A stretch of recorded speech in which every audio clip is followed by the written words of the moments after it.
If you believe everyone deserves a place to call home, whether they live in McPherson or across the country, you can make it happen.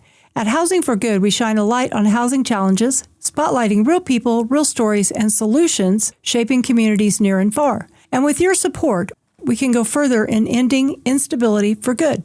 Donate now at McPhersonHousingCoalition.org to help transform shelter into stability for someone somewhere today.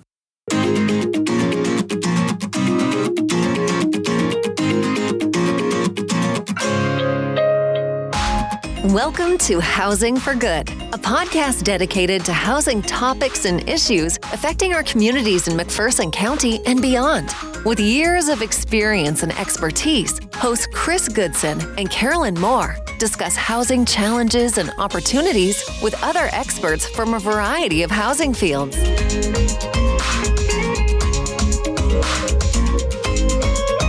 Hello and welcome to this week's episode of Housing for Good. I'm Carolyn. And I'm Chris. All right, Chris. The only news I have is Brush Up Mac. I know it's coming up. This is my favorite time of the year. Brush Up Mac. It's not until April 18, but... I know, but people need to get ready. They do, yeah. So if you're a homeowner, in January, you can pick up an application at Chamber of Commerce or the Senior Center, or you can go to our website and you can download one.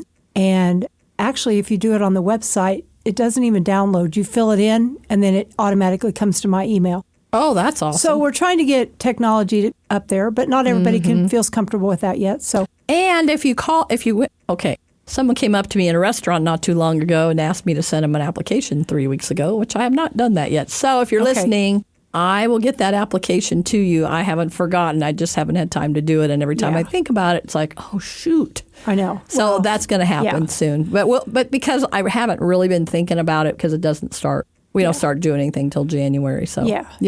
So, okay. But nope, it's coming up and it'll be here before we know it. So what else do you want to talk about? Well, I thought we should talk about this Reimer situation in California, and just it kind of highlights what happens when people are with drug addiction. And I don't know all the details, and I don't want to get into them, but it really is an issue with that kind of thing. It can be really dangerous for families when somebody's struggling with whether it was mental illness or drug addiction. I don't know. A combination of those things, and they've been in and out of homelessness. It really starts to not only become dangerous for the public, but it is also dangerous for families. Yeah. And so that's why we really need to address this homelessness issue. Yeah. Because it hits a lot closer to home than I think people realize. Yeah. You know, I do know people who have had homeless family members and have put themselves in pretty scary situations. So that's just another example of why, as a nation, we need to figure this out. Yeah, good point. Good point. So that's all I got. Okay, well, today we are joined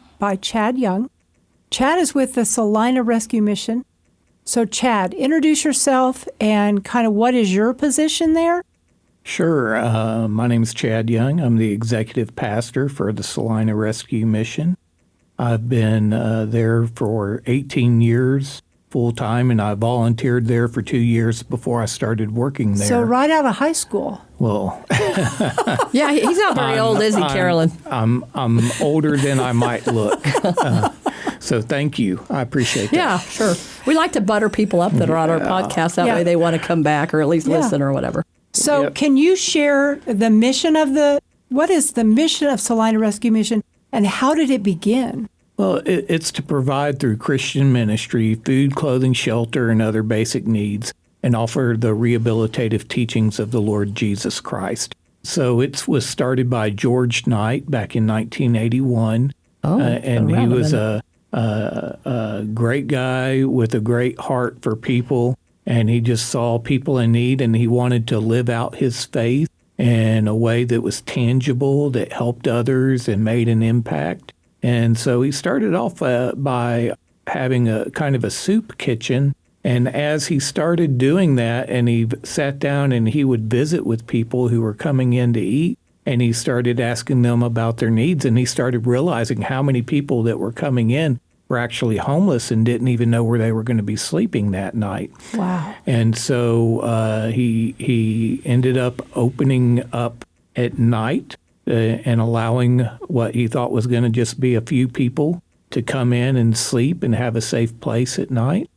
And over time, that grew quickly. And so they moved it from one location to another location. And it became the Gospel Mission of Salina at that time. And then as time went on, they changed the name from the Gospel Mission of Salina to the Salina Rescue Mission. Our goals haven't changed. Our heart of ministry has not changed, but our building has changed and our name has changed. But the goal is still the same, to provide through Christian ministry food, clothing, shelter, other basic needs. Oh, wow, that's significant. Yeah. And offer the rehabilitative teachings of the Lord Jesus Christ, because you might have to redirect me from time to time, because once I get talking, it's hard to shut me up. Okay. We have experience with that, don't we?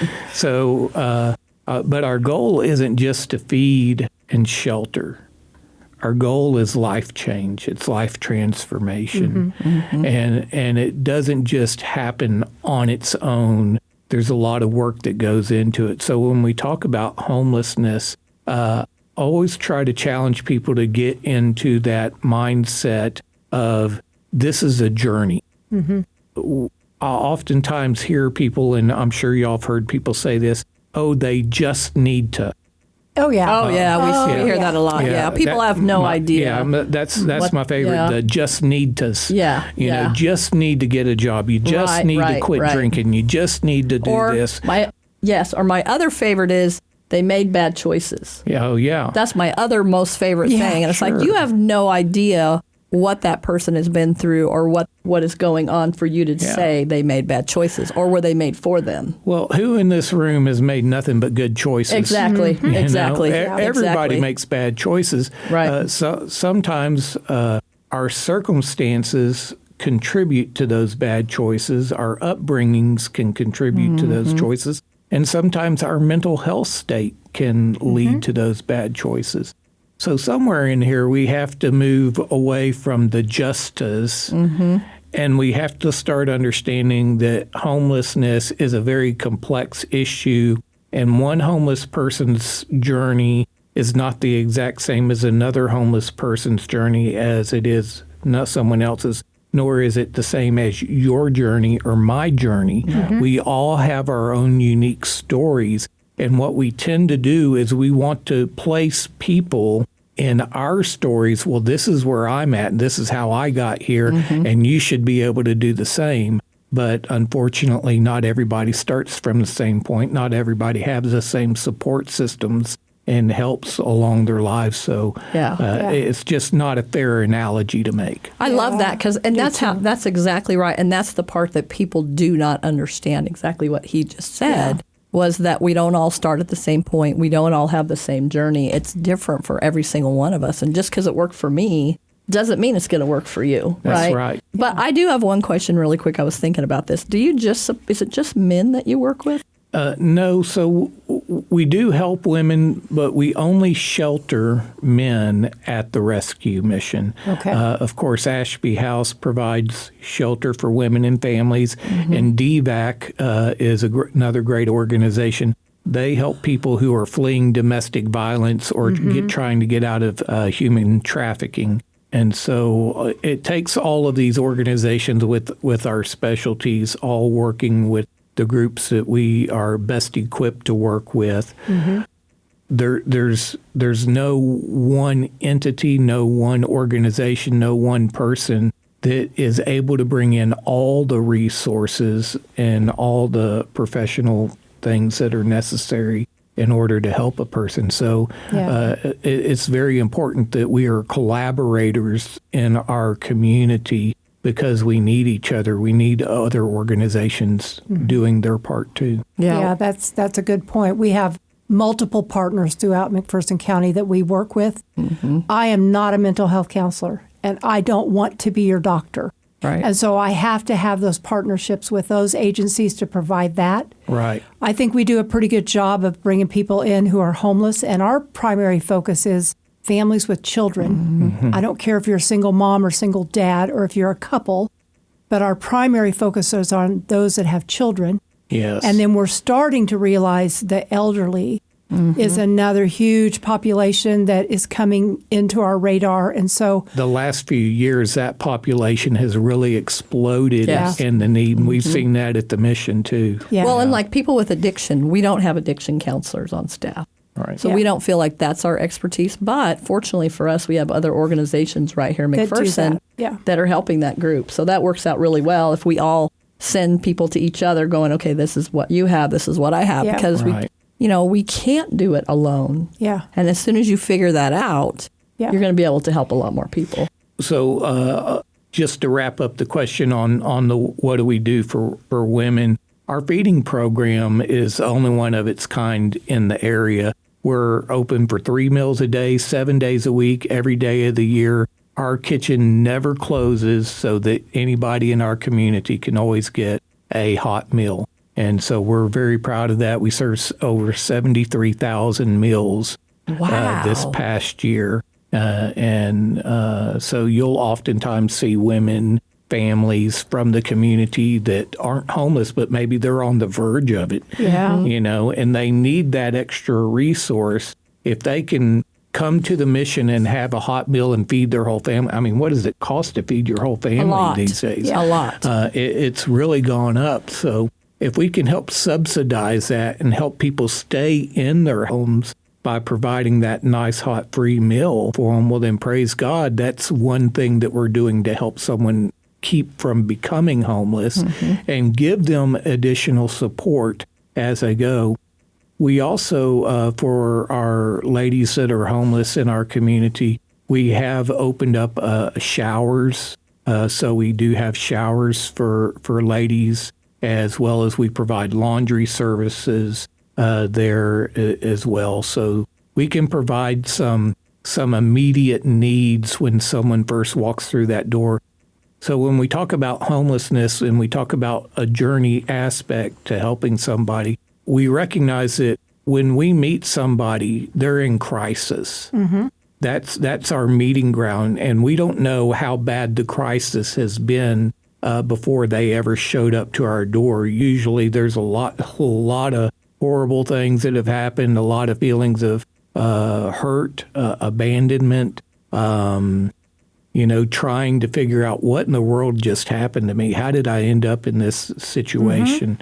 And they really come in crisis. And so the very first step isn't, okay, well, you just need to get a job. No, the first step is let's bring you out of crisis. Okay, Yeah. let's give you some stability. Let's get you a hot meal. Let's get a shower. Oh, how do you feel after getting out of a nice hot shower? I know, right? Yeah, that's awesome. That Your is- whole that- perspective changes. Everything So, changes. It's after- holistic and it's meeting people right where they are. Yes. That's what I'm hearing. Yes. You're saying You that's have what to. you're doing. It- Yes. Anytime when we're talking about human services of any kind, you have to come with a holistic approach. You just need to understand, first of all, everybody's human. They're having a human experience. How can we step into their experience and take away a little bit of that pain and crisis so that they can start to think about longer term things? Because typically when they come in the door, they're in survival mode. Yeah. And that's all they're thinking about is how am I going to survive? How am I going to eat? Where am I going to sleep? Yeah. Those are the first two So things. when we Yeah. present to people, when we talk to people, for somebody that has never experienced trauma, air quotes, they've never been homeless, they've always had their needs met, the closest thing that we can say to them to help them understand is think about that time when somebody that you loved died unexpectedly, especially if they're really close to you, or that time you were in that car wreck and all of a sudden there's that moment when you can't make a decision. You can't think about what to do next because you've just been traumatized. Well, for that homeless person, that trauma may have been going on for a while. So it takes a minute for them to move out of that. If you have never been homeless, you've never really had air quote trauma, and now something happens, you have a group of people to come around you. You have family to support you. You have people that are there to walk beside you. Maybe these folks don't. And so that's where we step in with our agencies and give them a safe place to land, a safe place to start to figure it out and get their needs met while they're moving forward. Absolutely, because one of the things that we don't often talk about is support systems. And a lot of our folks that we work with come from a background of having unhealthy support systems. They, they say, what do they say? Birds of a feather flock together. Oh, yeah. So if back when I struggled with drugs and alcohol, I hung out with people who did drugs and alcohol. Yep. and I felt normal because everybody else was doing it around me. So if I'm messing up my life and this is who I'm hanging out with and this is my circle of influence all around me, and I'm starting to realize there's something out of control here in my life and I don't know how to stop it, I can't lean on that support system to help me get out of it when they're in it too. Yeah. And so I need to find some healthy people to bring me out of that dysfunctional cycle that I'm in and start helping me go forward. And so community is very important when we talk about how do we help someone get out of homelessness. It's not just about housing, and this is oh gosh, I'm going to get myself in trouble here. That's okay. We love it. Okay. I love certain aspects of Housing First. Yep. But there's certain aspects of it I just don't agree with. Just putting somebody in a house has not solved their problems. For some people, that is a great step that they needed because they are ready for that level of independent living. But not everybody is ready for that level of independent living. They need more support. They need more stabilization first before they can really be able to flourish in a housing environment. He's preaching to the choir here, isn't he? He is, yeah. Because we really have that same philosophy is you can't stick a bunch of people that are in trauma in homes and then think everything's going to be peachy. Well, we've seen it too many times, and it's one of the frustrations because the people that tout Housing First all the time, they either ignore, trying to be nice about how to say that, sometimes we don't give credence to the real life struggles that individuals are having. And we've seen many people get a housing opportunity. Their life is a mess. They go straight from the street into housing. And what happens if they're on their mental health meds? And now they start isolating themselves in their apartment. Isolating is not good. It leads to depression. It leads to other things. They stop taking their medications. Then they start tearing up the apartment. And then the next thing you know, they're back out on the street again. We haven't helped that person. All we've done is continued the cycle. But for a few moments, however long that person was in housing, we got to brag and say, yes, we got that person off the streets. Isn't it wonderful? Yeah. But all we did was delay that cycle for just a short period of time. Not only that, but you just have harmed the relationship with the landlord that you need for the housing. It's so layered when you don't address the underlying issues and you don't start to bring that person out of where they've come from. And like we said earlier, it's really complex. So I want to, before I forget, tell us the location of where people can go for food. Where is the shelter in the same place? Yes. Okay. Where is that location? It's 1716 Summers Road there in Salina, just off of Schilling and Centennial. Okay. Okay, I know exactly where that is. Yeah. It's about a block north from the Tony's Pizza Factory. Oh, yeah. So we've talked about a lot of these things, and I think we really are on the same page. Oh, I do feel too. like what he's talking about. We feel the exact same way, actually. But I think people want to hear about stories, where you've had impact, where you've seen some really wonderful, things have happened with people because of your services. So tell us some good, heartwarming story that you feel like really made a difference in somebody's life and can show people what can happen when you surround them holistically with what they need instead of just trying to shove them in a house and hope for the best. So a great example is Gary, and Gary's given me permission to share his story. And he grew up, oh my gosh, this guy, talking about growing up with difficulties from the very beginning. His dad was an alcoholic. Whenever he was home, beat them all up, and mom started drinking too. Next thing you know, dad's gone. Mom's trying to cope with things, not doing it well. She ends up losing her kids when they were all young. They went into the foster care system where abuse continued. Mm-hmm. And of course, what do you do when you're young and your family all falls apart and you feel abandoned and you feel like everyone's against you? Well, you start to rebel, and he rebelled, and then he ended up in juvenile hall, and then he ended up in the courts, and then he finally got free of all of that, and he just took off on the streets and just started learning how to survive on the streets. Mm-hmm. And he did that his whole life. He came to the mission for the first time 20 years ago, and at the time, he just wanted a meal. He just wanted a meal. That's all he wanted. Mm-hmm. And he kept on. He was using at the time.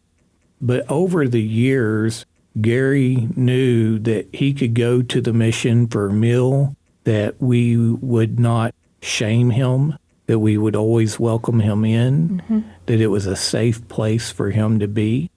We'd always reach out to him when we saw him out on the street, and we'd go visit with him and just show him, hey, we love you, we care about you. Wouldn't you like to come back in and get some more help? Well, today, Gary has been sober for over 3 years. Wow. He went through our New Life program. He has been staying at the mission for, about 2.5 years. And like I say, we don't care how long. We the goal is get him help, right? Mm-hmm. He's got a lot of stuff to unpack, and he's done so good. He's just stood in there and hung in with us, and now he's working part-time for us at the mission, and he's a testimony. He goes out and he talks to all the other guys in the shelter and even those that are out on the street, and he just keeps on telling them, say, hey, look, you got to stop being hard-headed like I was. You got to let these people help you. Look at how they've helped me. They can help you too. Mm-hmm. There's so many stories like that. I'll share one more. Jason, he grew up just north of Salina. He had a brain injury when he was real young. He grew up with this brain injury and people making fun of him because of his brain injury. Okay. And, of course, just felt real self-conscious about himself. Mm-hmm. And it was he had family members who were using, and they got him to start using at a young age. He got married, had a few kids, and he just got carried away with the drinking and using, and eventually ended up coming to the mission. He came to Salina, and then for 5 years he continued to live on the streets in Salina while we continued to reach out to him, and eventually he got to the place to where he was ready for help. And so he came into our program, and he successfully completed the program. I think he's been sober now for 3 years. He's living in the community now. He's working full-time.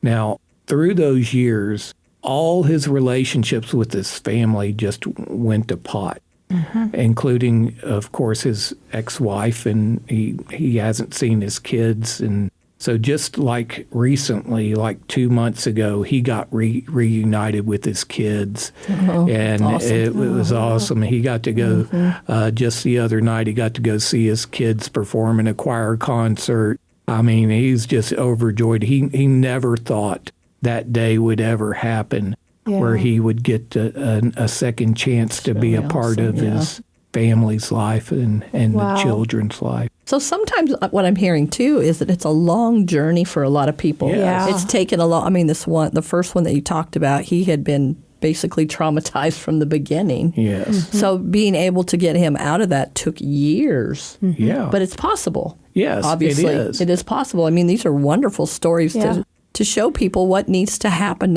how we help people out of homelessness. It's not a quick fix. So I struggled for 17 years with alcoholism and drug addiction, and I had a time in my life where I was homeless. And when you go through phases, the early phase is I'm just having fun. I'm partying, there's, and my partying's not your problem, so leave me alone, And then you get to where life starts looking messy, and we're good at blaming others for that mess. Yep. And then we get to that stage to where we run out of people to blame, or it becomes harder and harder to ignore the fact that the constant in all of this is yourself. Yeah. And then you get to that point of, okay, I'm going to make a promise to myself. I'm not going to drink tonight, or I'm not going to drink this week or this weekend or whatever it is. And then what happens is you fail to live up to that promise to yourself. And so you start recognizing your need. I need help from someone outside myself. I can't do this alone.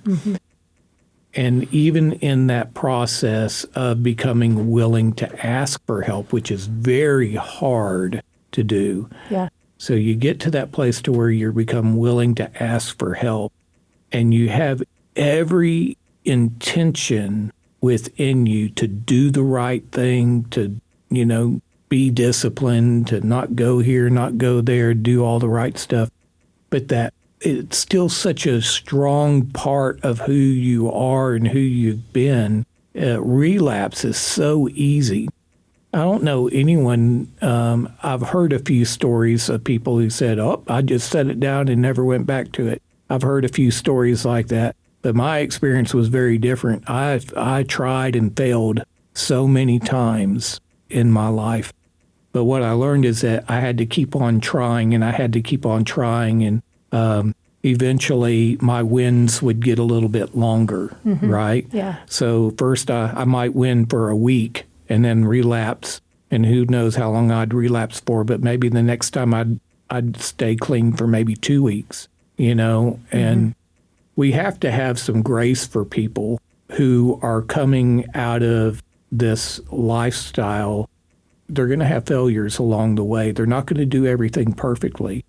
So what can we do to surround them with some grace as well as some accountability to help them as they struggle, not just with their addiction or their mental health issue or whatever the behavior is, but what can we also do to support them so that they don't give up on themselves? Because it's easy to get into that mindset of, I'm just a failure. I guess I'm never going to get it. And that's when you start giving up, and that's when you start giving in all over again.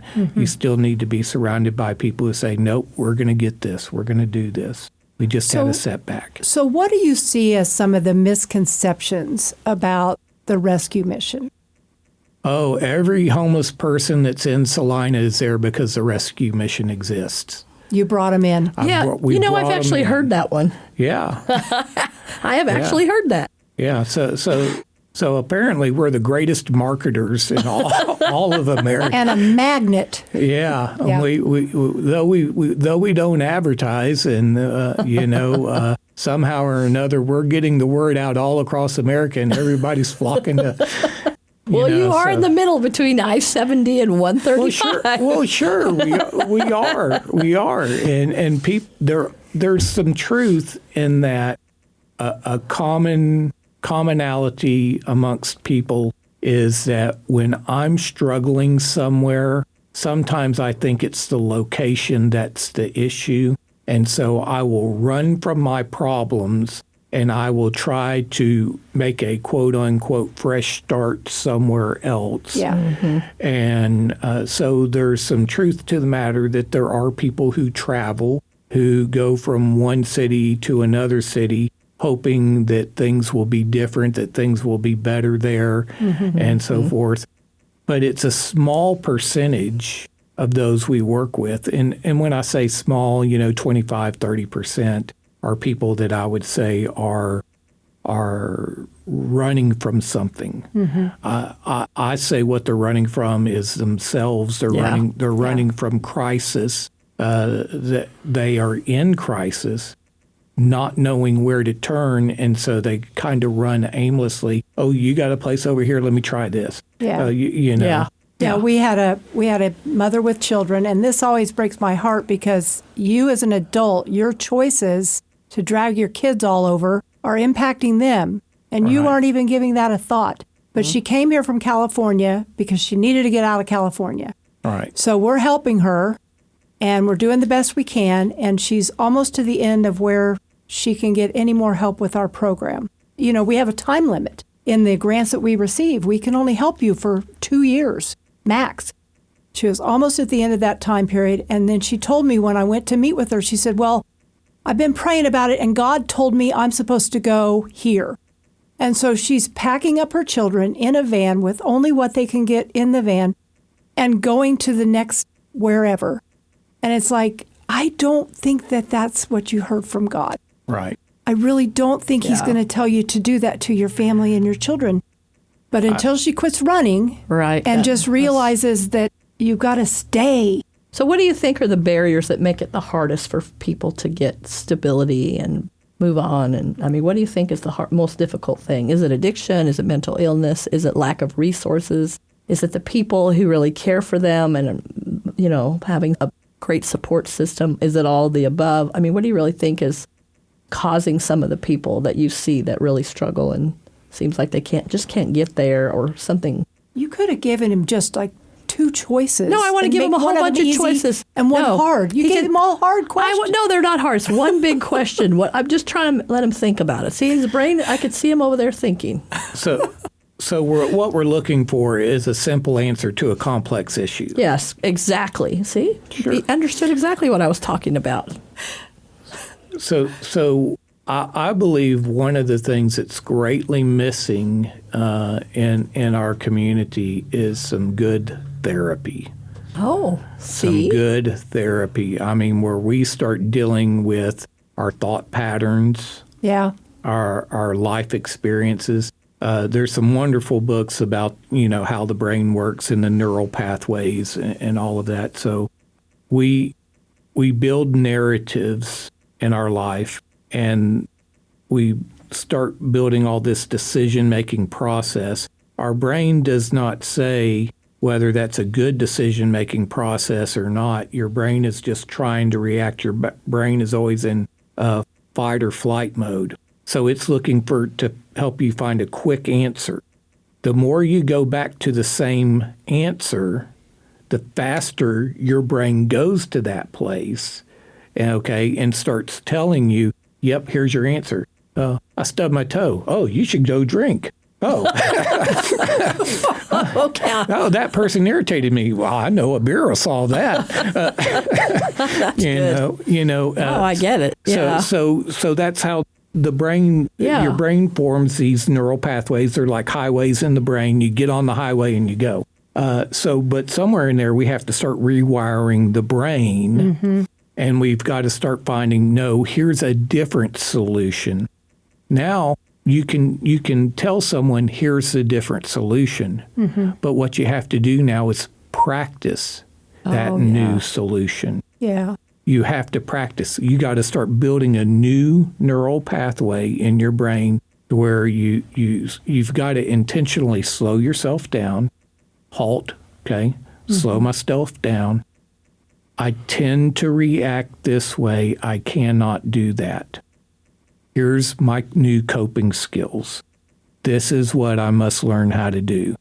And that's what we challenge the guys with all the time at the rescue mission. Wait a minute. Which skill set are you using? Are you using your old skill set, or are you going to use your new skill set? So you're actually doing exactly what you think needs to happen with. In our New Life program, we definitely are. We're doing it on a lesser level with the guys that are in our employment program. It's harder for us to spend the level of quality time with that group. But that's what biblical counseling is, How do I surrender my life over to Christ? Well, I've got to learn to, as it says in Ephesians, I've got to learn to put off the old self, and then I got to learn how to put on the new self. Mm-hmm. And in Romans, it talks about be transformed by the renewing of your mind. Then you'll be able to attest to what the will of God is. So the battle's in the mind, and we've got to start understanding what's going on up here,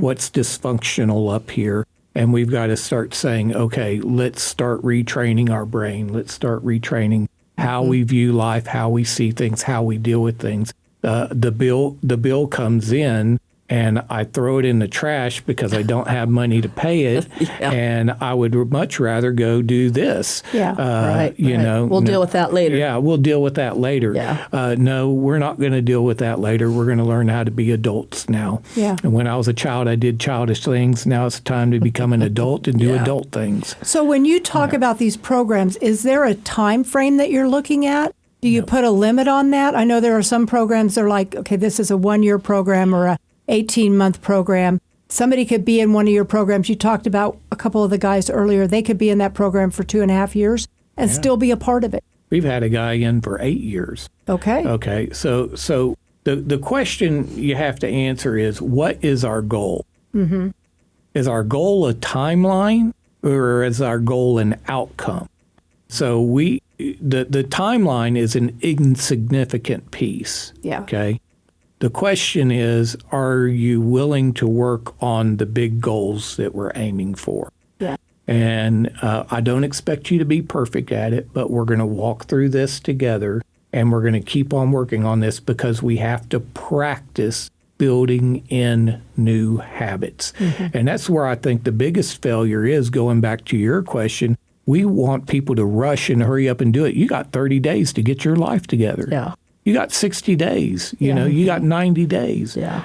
How much real meaningful life change can you cram into 30, 60, 90 days? Yeah. Especially if somebody, depending on where they're at in their journey. Some people it works perfectly well. I mean, if you have a single mom, just had all these things happen, boom, boom, boom, and otherwise she's been doing okay. Right. That's one thing. And we can usually do that very easily and quickly. But when you're dealing with somebody who's been on the street for a while or has long-term trauma, that's a whole nother thing. And that's going back to, we can't treat everybody the same because their journey is not the same. And that's where I think that the people out there who are making the big decisions, in Topeka and Washington, D.C., they need to understand that these journeys are different. Yeah. They're different for everybody. So everyone who comes through the mission, we have an individualized care plan. Mm-hmm. That's what we're working through. Whether you are disabled, or you're a senior citizen past your working years, or you are physically able and desiring to work and ready to get back to work, or if you are someone who comes in and says, hey, I'm a hot mess. My life has been a mess for a long time. I don't need just a job. I need some real help. Mm-hmm. They can join our New Life program. So it depends upon the individual, what their situation and circumstances is, and then we have to come with some shared goals. Mm-hmm. If we don't have some shared goals that we're going to work towards that we both agree on, then if I just tell you what my goals are for you, it's not going to work. Yeah. Because you're going to end up rebelling. You're going to end up running away, doing your own thing, and it's just a recipe for success. So we have to find, well, okay, here's the things that we can agree to work on together. Mm-hmm. Yeah.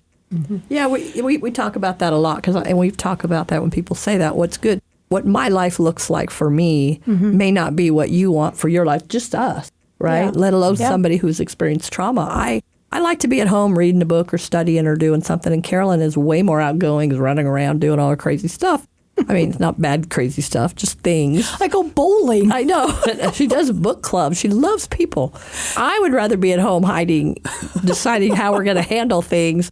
But it wouldn't work if you tried to make her live my life or me live hers. Yeah. Right? We each have our own journey, even people who maybe are just living the dream or whatever. Yeah. You know, we all want something different. So I love that. But when I'm looking at volunteers, do they play some kind of a role? Can somebody come down to Salina and say, hey, I'm here. Can I help you? Yeah, it's best to talk to us ahead of time. Don't just show up. Hear that? No, just showing up. Yeah.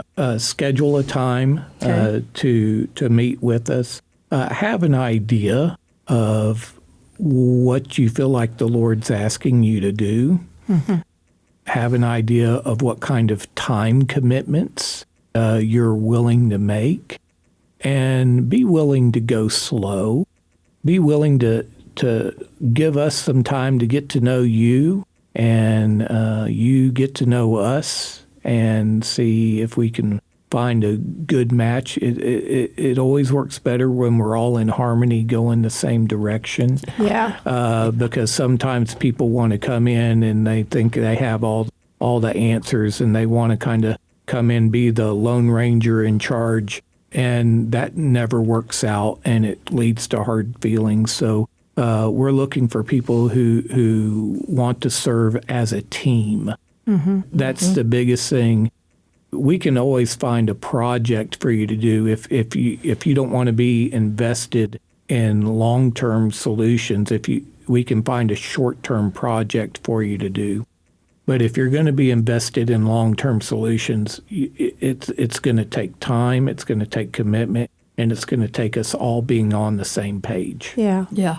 So I feel like I have learned so much about the Salina Rescue Mission. I hear your commercials. They say something like the Salina Rescue Mission could use, and it'll name off different things that you're looking for right now, and people can contribute.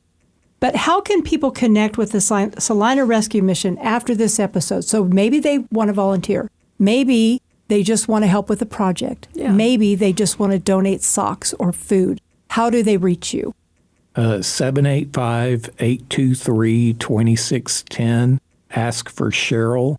Cheryl does all of our events and volunteer coordination, and she will make sure that you get hooked up with the right people, and she'll schedule a volunteer orientation for you if you want to do that. If you want to help with an event, she's the right person. So that's at 785-823-2610. Or if you would like to donate to the mission, we don't receive any government funding. We averaged this past year sheltering 86 men per night. Wow. Throughout the year. And we do that with no government funding. So if you want to support us, you can go to the salinarescuemission.com website. That is a salinarescuemission.com, not .org. Yeah. So I just wanted to point that out if somebody would like to donate that way. So have we missed anything? Can you think of something that we've missed, or something you'd like to talk about, or maybe goals for the rescue mission? I mean, is there anything that we missed here that you really feel like our listeners need to hear about? I think oftentimes when we talk about help, we leave God out of it. And we leave out the relationship with Christ, because ultimately that's what transformed my life. Finding out who I am, finding out that God knew everything that I was, and he still loved me, and he forgave me. It's what I needed so that I could forgive myself, because I carried a lot of self-hatred for so many years. I mean, everybody saw I was failing in life, but I knew exactly how bad I was failing in life. Yeah. And that carried a lot of guilt, a lot of shame along with it. And a lot of people don't understand that. I haven't found anybody out there that says, man, I'm happy being homeless. Yay, I achieved my goal in life. I'm homeless. Yeah. There's shame that comes along with that. There's guilt, there's frustration. And we still don't have a good grasp on the mental health crisis in our nation. And that it just seems so sad that we seem to be so advanced in so many areas, but when it comes to mental health, our policies in this country are a flop when it comes to mental health. Yeah. And we've just abandoned people, and now they say things like, oh, well, it's not against the law to be crazy. Well, so what does that help? Nobody's saying that we should go out and arrest people for having mental health issues. But what we are saying is that people who are struggling with severe mental health crisis, the way we're treating it right now is I have to sit here and make a mentally healthy self-assessment, okay, that, hey, I'm ill and I need to see a doctor. Oh, these people right here on the wall, those people are real to me, but you don't see them. But I'm supposed to be able to have self-awareness enough to really realize that, no, I'm having a psychotic break and I need some serious help. For someone who's mentally ill, they believe what they're seeing and what they're dealing with is reality. Mm-hmm.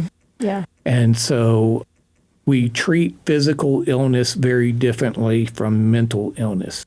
So if I'm passed out on the street because I'm having a heart attack, okay, you don't have to ask me, Chad, do you want help? You can just call 911. They're going to come. They're going to start caring for me. They're going to take me to the hospital, and they're going to start doing everything they can to save me, right? Mm-hmm.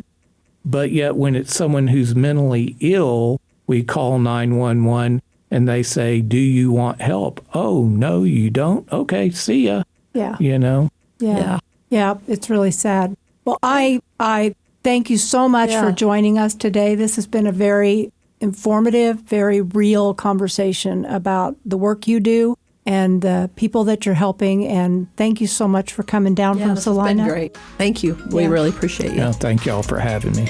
So for our listeners, if you would be interested or you know someone who would be interested in being on our podcast, and Chad can tell you we're not scary. It's kind of are scary, but we're not scary. We kind of are. Please get a hold of us at housingforgood@mcphersonhc.org. Leave us a review. Thank you for listening. And have a great day.